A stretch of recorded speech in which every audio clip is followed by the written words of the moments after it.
Today's guest is Tim Fitzpatrick. Tim is the president of Rialto Marketing. He is an entrepreneur and business owner with marketing and growth expertise. So he started Rialto Marketing in 2013. It's been helping B2B professional service firms that want to accelerate revenue growth and attract more of their ideal clients. And he believes that marketing shouldn't be difficult, but you must remove your revenue roadblocks if you want to accelerate revenue growth. So in today's episode, he talks about what are the main marketing fundamentals. And he gives us some quick tips about helping to hone in on our ideal clients. And then also he discusses the biggest mistakes he sees businesses make with their marketing message and how to make marketing planning simple. So let's jump right in. All right. Tim, I'm excited to have you on the podcast today. So welcome and thank you so much for taking the time. Yeah, thanks for having me, Linda. I'm excited to dig into this today. And this is like one of those topics that when you get into a business, it's real easy to kind of forget the fundamentals. And even as a copywriter, a lot of times I'll go back and review some just classes I've taken in the past. And it's like, oh yeah, I forgot about that. So today I really want to dive into the fundamentals of marketing. And actually, let's just start with like, how did you get into marketing? It's such a huge, it's a huge field. So how did you get into it? Yeah. I'll try and give you the Cliff Note version. It was a very roundabout way, but when I graduated from college, I got involved with a wholesale distribution company that my dad had actually founded. When I joined the company, there was no full-time employees. I had no idea what the hell I was going to do. I was a math major. And I knew he needed help. So I was like, hey, let me help you for the summer. Well, that was all she wrote. Like at the end of 3 months, I was like, I don't want to do anything else. This is so cool. And fortunately, he agreed to have me. So I worked with my dad for over 10 years. I ran the distribution company. We grew 60% a year on average for 9 years, and then we sold it. So obviously, huge learning experience for me. I learned so much throughout that experience. And after we sold, I stayed on with the company for 3 years. And then I moved with the company to Colorado. And this was 2008, 2009 timeframe. And in 2009, they closed 30% of the branch locations. So I got laid off. So I got laid off from the company that bought us, transitioned into real estate for 2 or 3 years, could not stand it. So I was like, I got to do something different. What's the point in having your own business if you hate it? So that's when I transitioned into marketing. And initially, I was actually focused in the mobile application space. I've shifted multiple times within marketing until I really found something that, one, I was good at, and two, something that I really enjoyed. And that's what I'm doing today, which is working really at the intersection of marketing strategy, planning, and leadership. Wow. So it just shows that it's not something that occurred to you overnight. It wasn't like you woke up one day. I don't think any kid ever says, I'm going to grow up and be a marketer. I don't think No. Most kids, they don't even know what marketing is. Like my kids ask me, they're like, Dad, what do you do? And I try to keep it as simple as possible. It is one of those fields that it's really hard to explain to people who aren't in it. Like I have people even ask me what I do as a copywriter, and I just said, well, it's like, those ads you see. I mean, I'll just throw out something that people relate to, but there's so much more to it. And the same with marketing. Yeah, there's a lot of different aspects of it.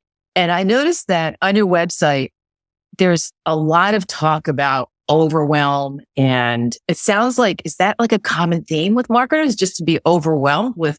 It is a common theme with our ideal clients. They're overwhelmed. There's information overload. And when you have information overload with marketing, most people feel overwhelmed or they feel frustrated, right? When you have so much information coming at you, which is exactly what's happening with marketing today, because there's so many different marketing channels. There's so many different tactics within those channels. People are just like, what do I need to do based on where I am and where I want to go? What should I be doing? So many people struggle with that. And they shouldn't. But what you need to do to get past that is you need to come back to the fundamentals. And that's the first big question for you. So what are those marketing fundamentals? And what do you tell people who say to you, what is marketing and how do I even begin to understand it? I like the definition of marketing from John Jantz over at Duct Tape Marketing. He said, with marketing, the whole purpose of marketing is to get someone who has a need or a problem you can solve to know, like, and trust you. That's it. It warms people up so that when that need or that problem that they have becomes so great and they raise their hand like, I need help, that they know, like, and trust you so that they think of you and actually reach out to you. It sounds super simple, but we have like millions of marketers who are trying to do this and having a and we overcomplicate things. Honestly, it is so much harder to make things simple than it is to overcomplicate them. Yeah. And I think we need to just boil things down as simple as possible. And frankly, because there's so many marketing channels, so many people feel like they need to be doing all of them. And you really don't. Most of us need very few marketing tactics to work. I think we need to have more than one, but we don't need 8 different marketing tactics to work. I think there's so much noise, even on LinkedIn, about, what you should be doing and who's, everyone's talking about what's working for them. And it doesn't mean it's going to work for you. Like the big thing, I always talk about this, is like TikTok. And I'd struggle with it until I decided I'm going to maybe use it like as a portfolio type of thing, as a recommendation of a friend of mine. But it's just not something I want to do. It's not something I want to spend my time doing. And are you on there at all? I am, but really only because a lot of my content starts with video and then I repurpose it from there. And so one of the things that I do with video is short form videos.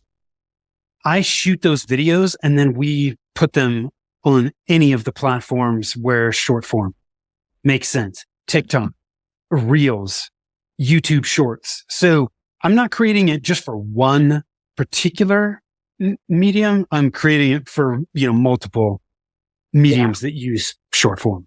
So, but when you're I'm just an entrepreneur, solopreneur, as they call me. And so for me to be able to do, I can't do the Gary Vee thing. And that's kind of what you're pressured into doing. It's like, take your content and split it up into 20 different pieces and spread it all. And the thing is, every channel and every platform isn't right for the same thing. Obviously, LinkedIn is vastly different from TikTok, but yet there is some overlap, or there is some way to actually make it work, if you know how to do it. But when you talk about, marketing in general, so that obviously you hear about, all right, you need to first focus in on your ideal client. How do you find out your ideal client? The easiest place to start, and here's the important thing about target market and your ideal client. Everything in marketing starts there. If you skip that, you're putting the cart before the horse, and nothing is going to work as well as it should. You're just going to struggle. So you really have to understand who your ideal clients are. The easiest place to start for an existing business, you don't need to reinvent the wheel. You need to look at your current and your past customers. The easiest thing to do, I call them the 3 power questions. Who do you love working with? Like, why do you want to work with clients that make you bang your head against a wall? You don't. So look at that. Who do you love working with? Who are your most profitable clients? It's totally okay to make money. Frankly, you can't serve your client at the highest level unless you are profitable. And then third, who do you get great results for? When you ask yourself those 3 questions, you end up with this subgroup that you love working with, profitable, you get great results for. If you work with people like that day in, day out, what do you think is going to happen to your business? Yeah, it'll grow. And you'll have fun doing it. Exactly.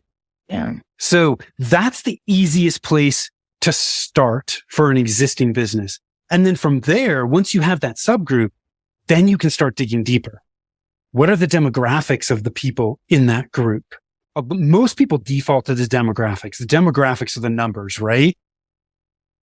But more importantly are the psychographics, right? The psychographics are what get people, and you as a copywriter, you know this, the psychographics are what get people to take action.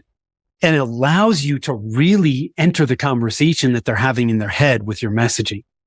And when you can do that, that's when you get people to take action and engage with what you're doing.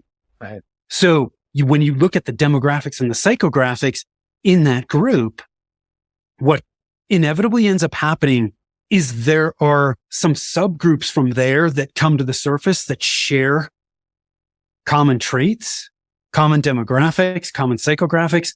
Those are your ideal clients. And it's interesting you say that with the demographics and adding the psychographics. And just for people who aren't familiar, the psychographics would be, how would you define psychographic? I'll try and keep this as simple as possible and just say the psychographics is how they're feeling, what their values are, what their goals, their aspirations are, it's what they want and what they're like as a person. Mm-hmm. The demographics don't necessarily tell you their character. Right. Right. And who they are as a person. That's what the psychographics help you start to identify.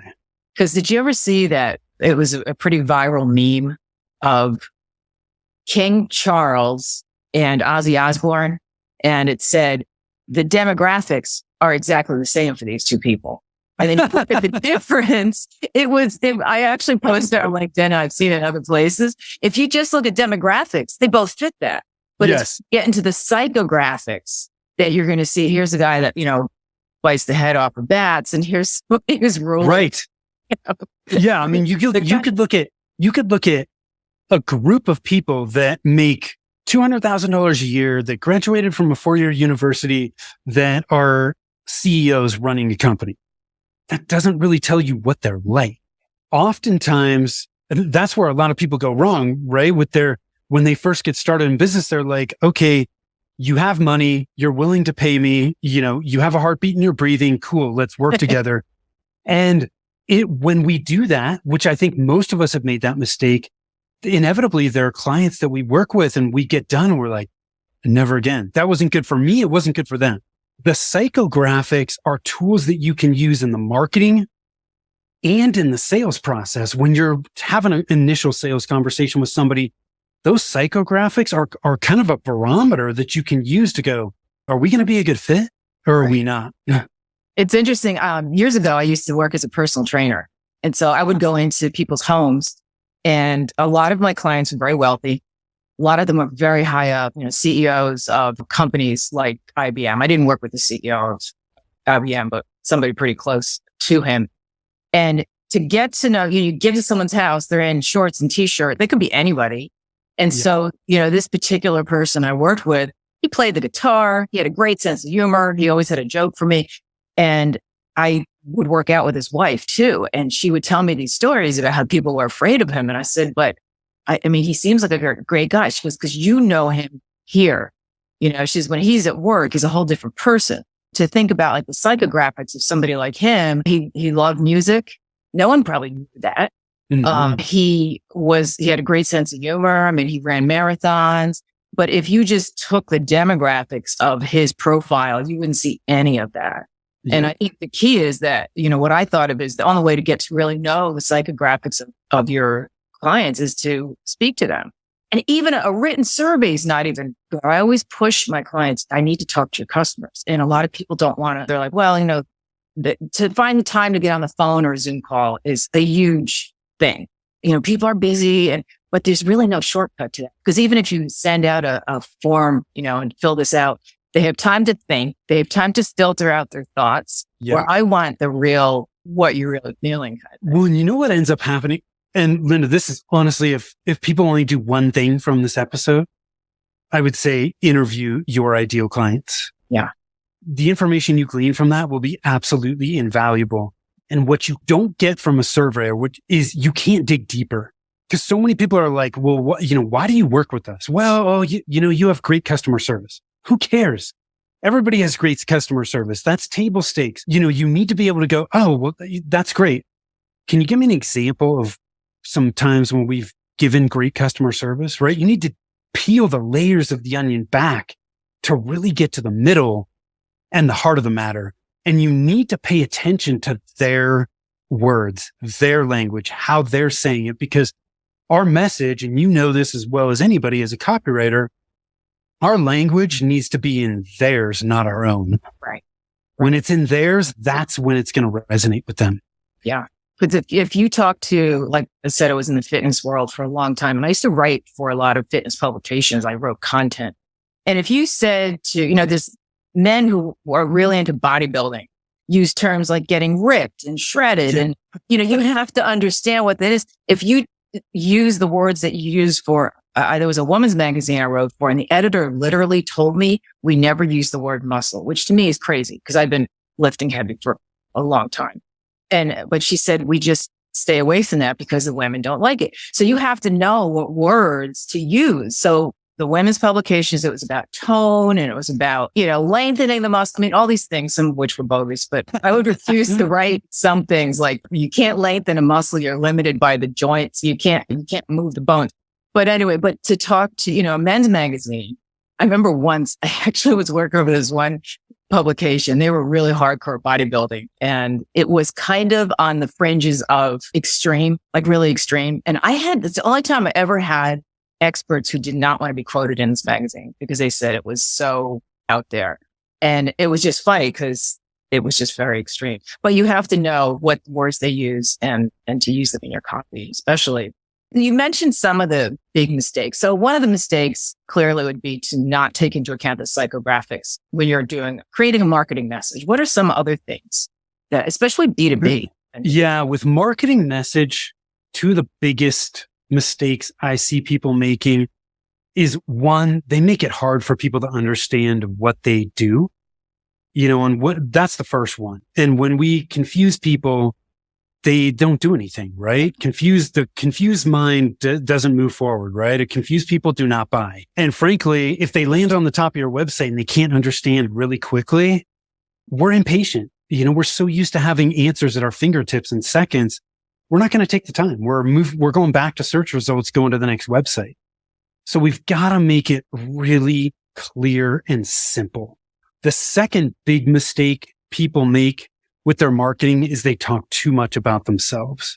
Our customers, the reality is they don't care about us. They care about what we can do for them, right? They care about what's in it for them. How can you help them get from where they currently are to where they want to be?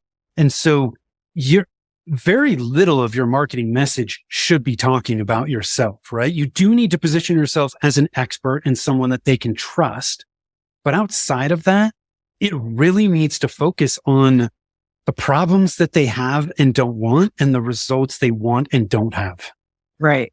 And I always tell people too, as a consumer, we are also on the other side of that table just as much because I've people say, well, that sounds selfish or self-serving or what do you mean they don't care about us? Well, if you're shopping for something and you feel like maybe you're getting ripped off or you don't understand the messaging. I mean, it's the same for anybody. Yeah. If I don't care. I mean, and it's not, I guess it sounds crass. They don't care.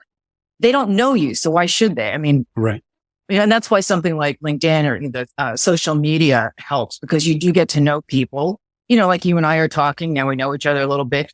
All those things help to build that kind of trust, so. Yeah. So making it too complicated.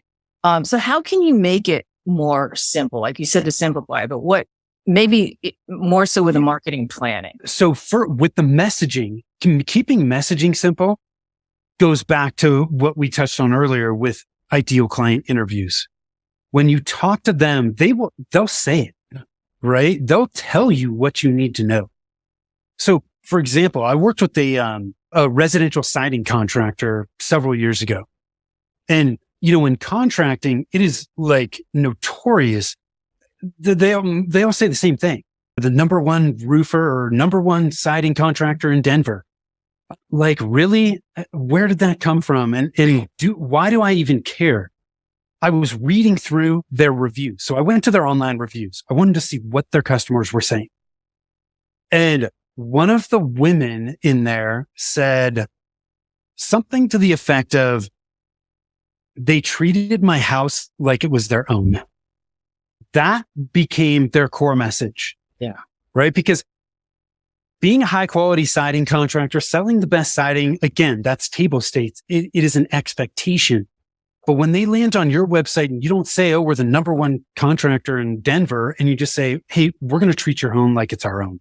That's what they care about, right? It's finding little nuggets like that keeps your message simple, easy for people to understand, and it's going to resonate with them.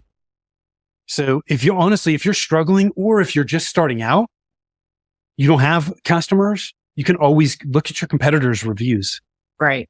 And that's how I was Great going to ask that because I had somebody ask me that yesterday about my services. And they said, well, how do you find messaging if it's a startup? And I said, and they don't have well, everyone has a competitor. Even Yes. no, but I said, I would look at their competitors. I would look at other similar companies. I mean, there's people talking about Yes. everything.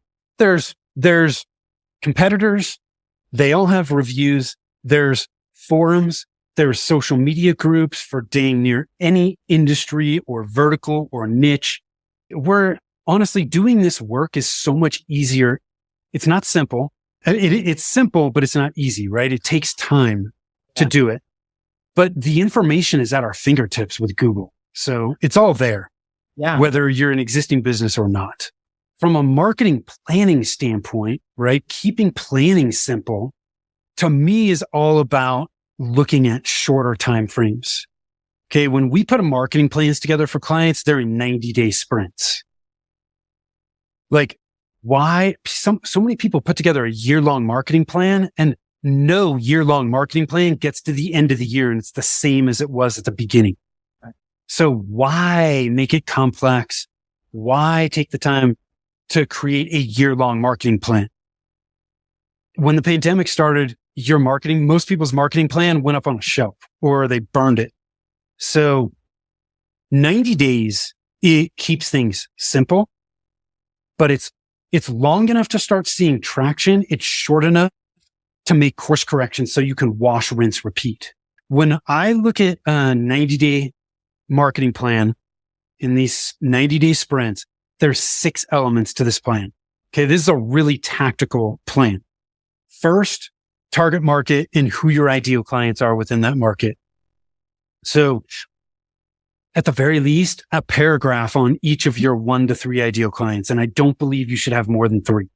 But if you do that, they're top of mind and you're going to be reviewing it and just like, hey, who do we intend to work with? Who do we intend to attract? And where do we need to go to get in front of those people?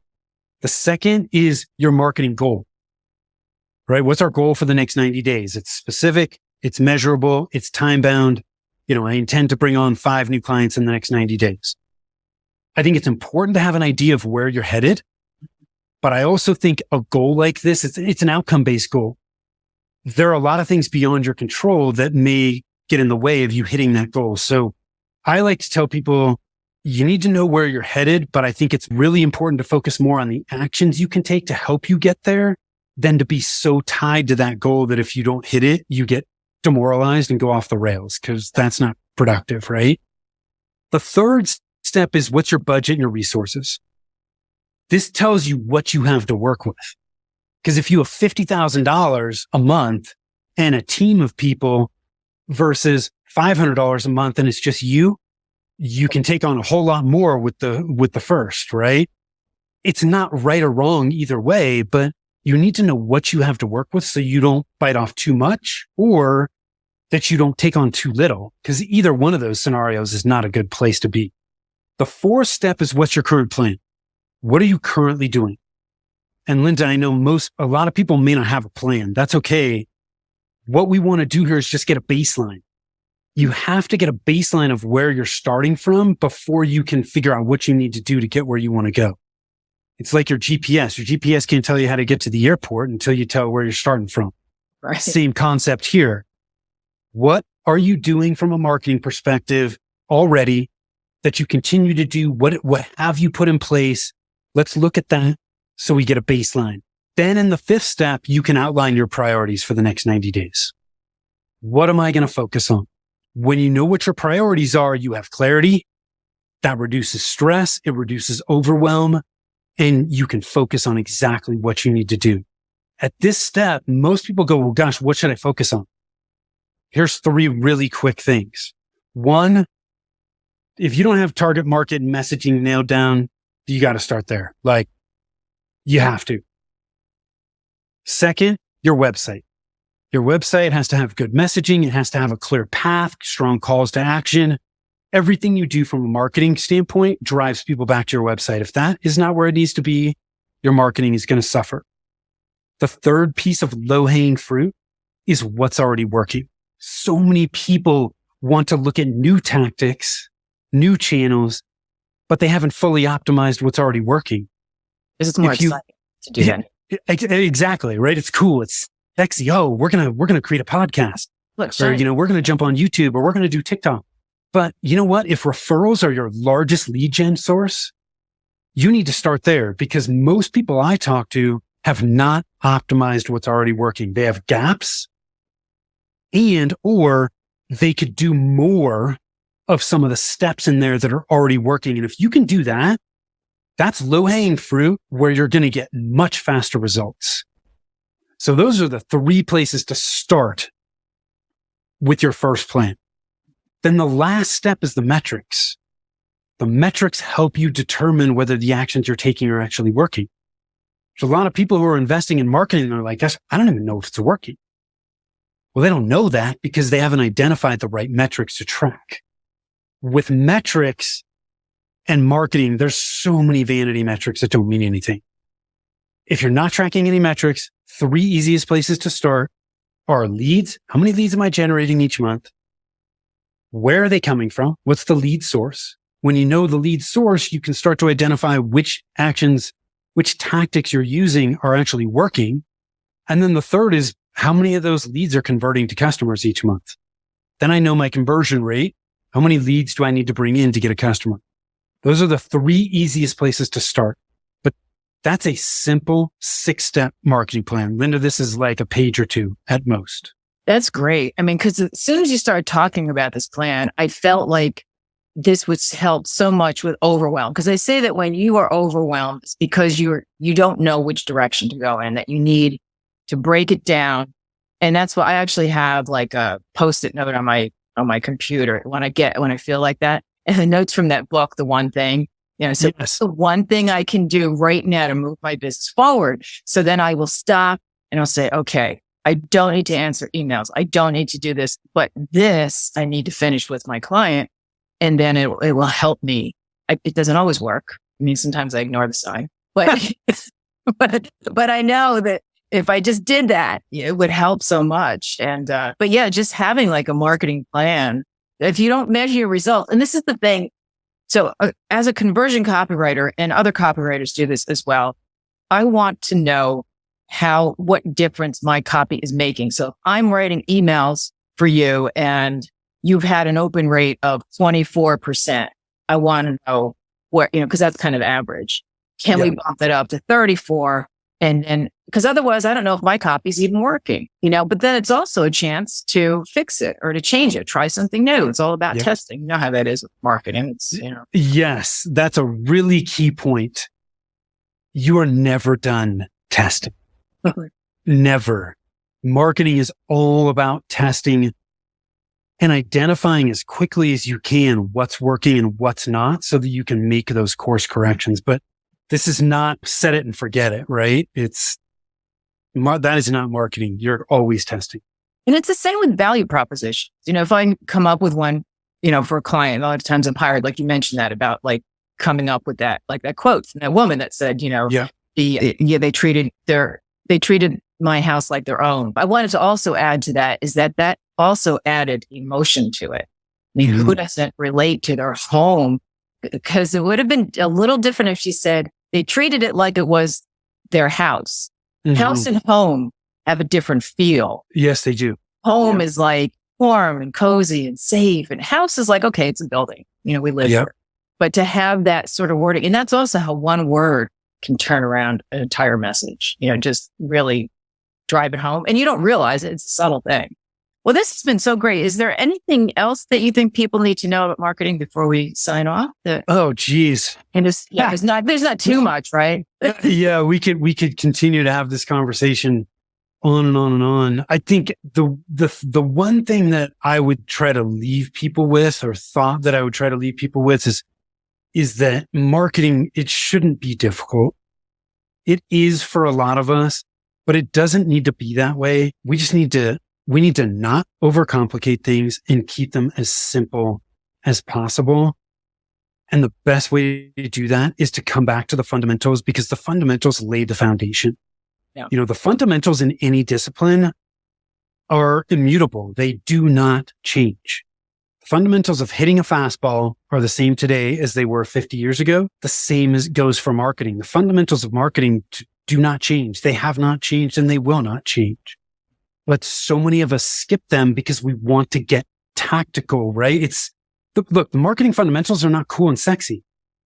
They're old news, but they're so, so important. So don't forget them. Don't skip them, because if you do, you're going to waste time and money. And then you're going to end up going back to them anyway at some point. Exactly. Well, this has been awesome. Where can people find you? I take it on LinkedIn. Yeah, LinkedIn. They can search me. LinkedIn, I'm at, it's Tim P. Fitzpatrick. They can certainly go to our website at rialtomarketing.com, which is RIALTO marketing.com. The other thing that I would make available to your audience is over at revenueroadblockscorecard.com. At revenueroadblockscorecard.com, we've got a tool to help people identify which roadblocks are slowing down their business growth. Takes less than 5 minutes. You'll be able to discover and assess which roadblocks are in the way and some of the ways that you can actually remove those and start accelerating growth. Oh, great. Well, that's awesome. Well, thank you so much, Tim. This has been great and very helpful, and I really appreciate you taking the time. Yeah, thanks for having me, Linda. It's been a pleasure.